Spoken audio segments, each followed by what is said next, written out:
think we already heard in the first session, a discussion of geopolitics and how it's really inseparable from geoeconomics, from technology issues, from the decarbonization agenda that we're all aware of, and that we've been reminded so brutally over the last few years of how inseparable these two areas are. And so we wanted to use this wake-up call conversation to really explore and discuss the European Union's competitiveness challenges, crisis, and what to do about it, right? Not just lament the challenges, but actually look at the action agenda that, for example, the report by Mario Draghi that everyone here will be plenty aware of set out. And that report really was a stark reminder of what it called this existential challenge that Europe faces from its declining economic and productivity growth, from vast underinvestment in key areas of the economy, from its lagging behind in the fourth industrial revolution in technology development and adoption. And there's obviously that call for action from Draghi. And so delighted to be here with my partner and friend, Stjepan Orešković, who is also a member of the European Academy of Sciences. Obviously and arts, not to forget. And the founder and majority stake shareholder of BOSQAR Investment. Anyone who knows Stjepan knows he's a very rare blend of an entrepreneur, a scientist, an innovator, an investor, and a business leader, and somewhat of an iconoclast, if I can say that. And anyone who knows him also knows we will get one of the nicest and simultaneously sharpest wake-up calls you will ever get. So I want to jump right in. And my question to you is, with that background that you have in business, in entrepreneurship, in science and technology, what is your assessment of the challenges that Draghi sets out, of the Draghi report's problem statement, and is it enough of a wake-up call to the point of our session? Yeah, thank you, especially for this iconoclast. This is what Bulgarians put in the church when you are dead. Mike. But Draghi report, how I see it, it reminds me on the atmosphere in Europe, this famous Ray Charles song, It's Crying Time Again. So it's really hard to listen this crying, especially when you look around the world and see people living in nations and locations where everything is destroyed and nothing exists and they are not crying. So what I feel like about Draghi report, this will be probably together with Leta and Haitor and other reports, something that probably Ursula von der Leyen will be most proud of once she leaves the office, although she thinks she will never leave, because every politician never thinks they will leave. But this is very important, because when you see how it was prepared, it's almost 300 different important intellectuals working on that. A lot of institutions, think tanks, banks, and even, Darren Acemoglu, very famous, excellent economists. And when you see what the report says, and I read it several times, I would even buy it if it wouldn't be available for free. It's a high-quality document, because with this document, the story about what is the situation, where we are, where should we go, what should be done with competitiveness is over. Anyone who is serious, and with unserious people, I don't want to talk. If someone wants to bring serious arguments against what says in the Draghi report, it will have a lot of difficulties. So it's a huge step ahead as compared to superficial political narratives and, I would say, approach to not only past, not only reality, but also to the future. So a huge step ahead.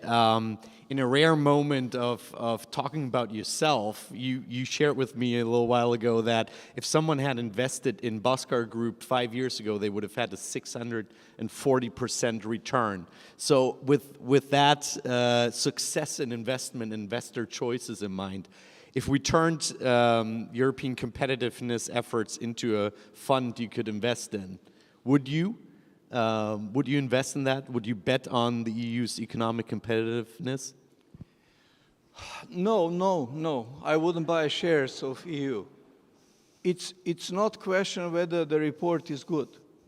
But as an investor, if I would give this pitch for the investment and look into what Draghi and the team are offering, look, I would ask myself the following question, which I always ask when we make an acquisition. We made 57 in 5 years. Is what will be the return on investment? And if you talk about competitiveness, it's very simple. What is the return on investment of the competitors? And we want to compete with whom? With US. So I was looking in the historical data, what you see, that market capitalization in US of the leading sectors has been growing 20 times in the same time. Revenue growth, 9.5. So that's the benchmark for the investment. If you want to say, I want to be competitive with this guy, then your market cap should go 22. So I was looking into the mechanisms that would give me an assurance of whether this return on investment will happen with Draghi's report. And so what you see there is, or maybe even better, what is missing. I'm so sorry that Professor Mazzucato is not here today, and also Danny Roderick would be even very much welcome. What is missing is industrial policy. I always look at profile and psychology and history and career of the people that are saying, doing, or writing something. So the Draghi team and all the professors and institutions inside, they can only produce exactly what they did. And this is very good understanding of capital markets, very good understanding of technologies or competitiveness, but not understanding of industrial policy. There are some other guys that understand what kind of industrial policy works well. And there are a lot of good groups, I mentioned few, that were really careful in looking what industrial policy worked in last few decades. And we know the answers. And so what would be the next step if being in the European Commission is, let's hire another group that will help us defining industrial policy that works. That means entrepreneurial state, embedded investment, nudge toward what you want to get from the investment, and so on. And this is, I think, the next step. We should not stop here with the strategy. Now we have to move towards the next level, which is industrial policy, and not all industrial policies are efficient. We have a lot of evidence. Economic science is progressing. We know examples from Taiwan, from UK, from US. We know DARPA, we know AstraZeneca, and many case studies, many stories which really show how the things can work and which don't work. So my advice would be, don't stop here now. Go next, because in Europe, you know, I was listening to Leonard Cohen a few days ago, and he reminded me on European Commission and European bureaucracy. One of the last songs he wrote is Different Sides. And he says, please kiss me and stop writing everything. We should start really, stop writing everything and start doing it the next step. So action time. You refer to sort of a new type or different type of industrial policy that should be informed by a focus on innovators, entrepreneurs. Can you expand on that? What exactly would that look like? that's the third level, We in Europe, we tend to talk about things without subject. Americans, they always have a subject. So nothing happens without the subject. Who is the subject of change? Science, scientists, and entrepreneurs. And so if you would look into profile of the leading entrepreneurs in Europe now, let's do the study. You will see everything what you will immediately know. I won't say loudly. And if you look into these guys that were just discussed in a previous fantastic roundtable, you will see other type. So there is a fantastic article from Jean Tirole from 1982, and the title is Fat Cats, Puppy Dogs, and Lean Angry Young Men. So you understand what I want to say. So spell it out for us. We are feeding puppy dogs and fat cats, and we have to find lean and hungry young men. This is the dialogue between Julius Caesar from Shakespeare. He says, "Look, I'm worried about this Cassius. Who looks nervous and he is hungry. Bring me fat guys around myself." And Europe is financing fat guys. If US will be doing the same thing Europe is doing, we'll have not Elon Musk, Zuckerberg, Bezos and other guys. Let me not say everything what I think about them, but we'll have General Motors and other car industry here. We missed two, and that's what Draghi clearly says, but we need to find these hungry guys, the third generation. So some might wonder why we have see us up on the screens, because we are also partners in crime in a special project that tries to leverage exactly that young and hungry, I would say men and women, entrepreneurs and innovators. When maybe, I say guys, I know. I mean women. So tell the audience a little bit and help people connect the dots between that project and the agenda we just talked about, the topics, the challenges we just talked about. Look, I'll start from the film, the picture. I always try to have a picture. If I don't have it, it doesn't work. So try to imagine a room with 500 of these hungry guys. That's what we want to do. We want to assemble 500 is symbolic because we want to have a metaphor from Fortune 500. This will be future 500. And what we want is to bring not startups. All respect, but I'm a bit sick about startups. There are guys that are specialized in generating startups to collect money from public funds and nothing happened later. The problem of Europe is scale up. And that's what Draghi report says also well. We need to identify symbolically 500 companies that have potential for scale up. And then make them global players. And Europe don't know how to do it.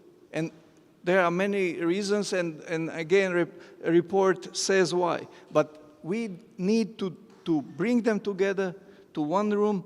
We need to bring them venture capital. We need to bring them coaching, education, connections, everything what we can bring together, and we'll try to. And I know from example of our group how to scale up things. We know how to buy and build, and we want to see how we can help this group to identify talents and products and technologies, not trying to do the same things Americans already did, but the next generation. And I think, we started with crying time. So let me end with something else. You are German, and nobody's perfect. Nobody's perfect, and it reminds me on one big big German, we really have a huge credit. He was born and living in Königsberg. Immanuel Kant. He wrote, one of his last articles was about French Revolution. And what was his message is, this will be a great thing. And what was his argument? He said, I feel the optimism. There is a huge optimism about French Revolution. So if we don't create optimism, and optimism comes through these people, they are optimistic, you know. I can't be optimistic, you know, I'm looking for, you know, a nice place to rest. So we need a new generation of people that are doing things that have potential, and then put all instruments of Europe in favor of supporting them, and do everything what Draghi says with financial markets, with scale-ups and everything, but there is no competition without competitors. Thank you, Stjepan. That's all the time we have. And I didn't promise you too much. We went from Ray Charles to Shakespeare and Julius Caesar to Immanuel Kant. I think 15 minutes, you can't do much better. But I must say that working with Jörn and Maya and people from Atlantic Council is an excellent experience, because at the end, you know, everything fails on egos and characters, and also everything succeeds. So it's a huge pleasure. Thank you. Hope everyone enjoys the coffee break. Thank you again for having us, and look forward to the rest of the conversations.